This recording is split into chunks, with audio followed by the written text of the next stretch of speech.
முத்துக்கு ரோகிணி மேல சந்தேகம் வந்துருச்சு. இது புரிஞ்சுகிட்ட ரோகிணி, அச்சச்சோ போச்சுடா, நம்ம மேல இவன் சந்தேகப்பட ஆரம்பிச்சுட்டானா அப்படின்ற மாதிரி பாத்துட்டு இருக்காங்க. ரோகிணி, முத்து, மீனா இவங்க 2 பேருக்குமே சப்போர்ட் பண்ணி பேசிட்டு இருக்காங்க. இத பார்த்த விஜயா, என்னடா இவ அதிசயமா முத்து மீனாக்கு சப்போர்ட் பண்ணி பேசிட்டு இருக்கா, திடீர்னு இவ கட்சி மாறிட்டாளா அப்படின்ற மாதிரி விஜயா பாக்குறாங்க. விஜயா மீனாவ பயங்கரமா திட்டிட்டு இருக்காங்க.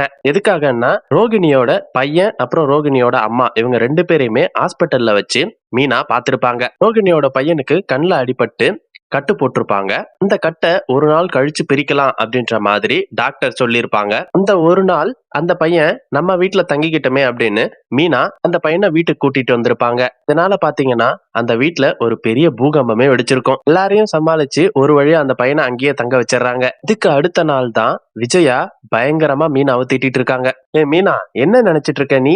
நீ தங்கறதே இந்த வீட்டுல பெரிய விஷயம். நீ பத்தாது அப்படின்னு போற வரவங்களெல்லாம் இந்த வீட்டுல புடிச்சு தங்க வச்சிட்டு இருக்க. அவங்க எப்படியாவது போகணும், அவங்கள சீக்கிரமா காலி பண்ணு அப்படின்ற மாதிரி சொல்றாங்க. இது எல்லாத்தையும் கவனிச்சிட்டு இருந்த முத்து, ஏமா நீங்களும் மனுஷி தானே, உங்களுக்கு கொஞ்சம் கூட மனசாட்சியே கிடையாதா அப்படின்னு திட்டிட்டு இருக்காரு முத்து. இதை எல்லாத்தையும் பார்த்துட்டு இருந்த ரோகிணி, முத்து, மீனா இவங்க 2 பேருக்கும் சப்போர்ட் பண்ற மாதிரி பேசுறாங்க.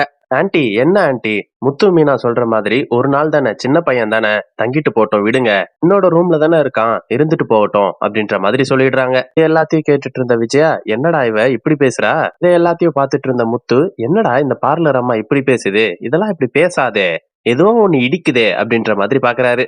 யாரோ ஒரு சின்ன பையன் மேல எதுக்கு இந்த பார்லர் அம்மா இவ்வளவு பாசம் வைக்கணும்? கண்டிப்பா இதுக்கு பின்னாடி ஏதோ ஒரு கதை இருக்கு. கண்டிப்பா பார்லர் அம்மா ஏதோ ஒரு தில்லாலங்கடி வேலையை பார்த்திருக்காங்க அப்படின்ற மாதிரி சந்தேக கண்ணோட ரோகிணிய பாக்குறாரு. இத கவனிச்ச ரோகிணி, அச்சச்சோ போச்சுடா, நம்ம மேல சந்தேகப்படுறான், நம்ம கொஞ்சம் லூஸ் விட்டா போதும், நம்மள சந்தேகப்பட்டே சாவடிச்சிடறானே அப்படின்ற மாதிரி பாத்துட்டு இருக்காங்க ரோகிணி.